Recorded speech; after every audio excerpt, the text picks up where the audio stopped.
মানুষ দিনের পর দিন শুধু অমানুষ আর নিকৃষ্ট জাতের পশুতে পরিণত হচ্ছে দিনের পর দিন।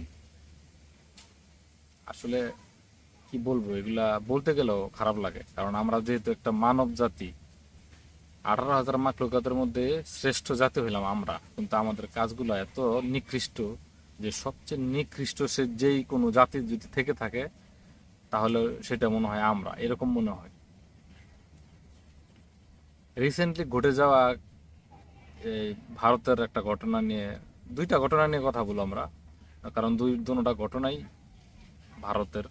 তবে আগে রিসেন্টটা শুরু করি, আর একটু আগের যেটা ঘটে গেছে সেটা একটু পরে কথা বলি, সেটা আরেকটু ভয়ানক ঘটনা।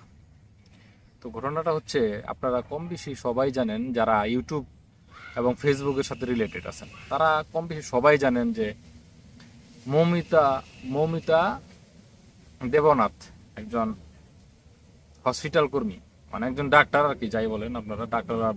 ওই ডাক্তারের মানে যে মর্মান্তিক ধর্ষণ আর ওই ডাক্তারের যেই মানে অস্বাভাবিক মৃত্যু, মানে এগুলা এই দৃশ্যগুলা কল্পনায় করতে গেলে কেন যেন, মানে আমি একজন মানুষ, তার উপর আবার আমি একজন পুরুষ মানুষ, সেটা ভাবতে গেলে কেমন যেন নিজেরে এতটা ছোট মনে হয় যে এটা ভাষায় প্রকাশ করার মতো না। একবার চোখ বন্ধ করে চিন্তা করুন তো, একটা মেয়েকে 18 থেকে 20 জন মানুষ নির্যাতন করলো, এবং সবচেয়ে অবাক লেগেছে আমার কাছে যে বিষয়টা, সেটা হচ্ছে সেই মেয়েটার ওই নির্যাতনকারীদের সাথে সেই মেয়েটার কলিগ পর্যন্ত ছিল, তার মানে একজন বান্ধবীও ছিল। তো মানে কি পরিমাণে নির্যাতন করলে একটা মেয়ের চোখ দিয়ে পানি না বের হয়ে রক্ত বের হয়, একবার চিন্তা করে দেখেছেন? ওই মেয়েটার গলাটা যখন চেপে ধরে রাখছিল, তখন ওই মেয়েটা শুধু এই কথাটাই মনে মনে ভাবছে যে, বান্ধবী তুইও তো একটা মেয়ে, তুই একজন মেয়ে হয়ে আমার সাথে এই ঘটনাটা তুই কিভাবে হতে দিলি, আর তুই কিভাবে বা এই ঘটনার সাথে জড়িত থাকলি? আজকে আমার সাথে হচ্ছে, কাল তোর সাথেও তো হতে পারে রে বান্ধবী।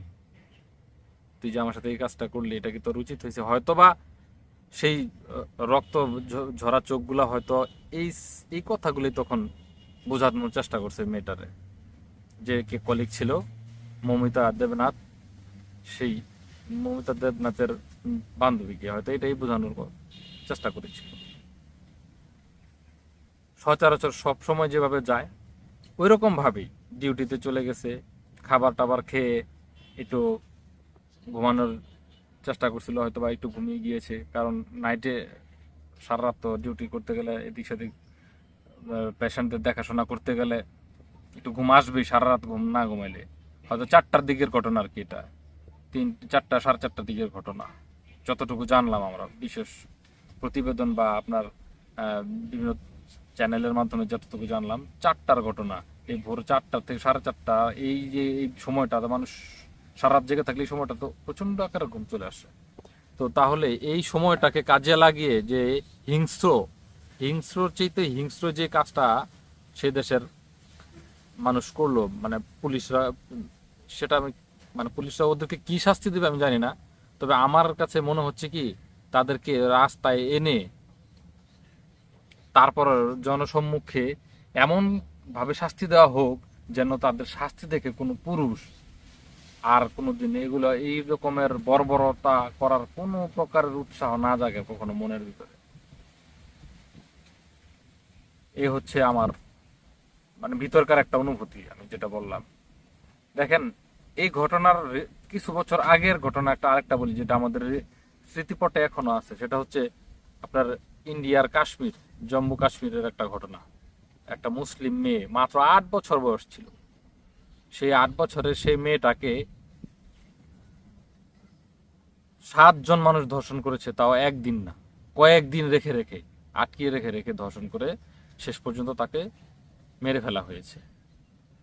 সেই 7 জনের মধ্যে 6 জন ছিল আপনার প্রাপ্তবয়স্ক, মানে সবল পুরুষ যাকে বলা হয়, আর একজন ছিল আপনার অপ্রাপ্তবয়স্ক, মানে 15 থেকে 18 বছর বয়স এরকম আর কি হবে আর কি।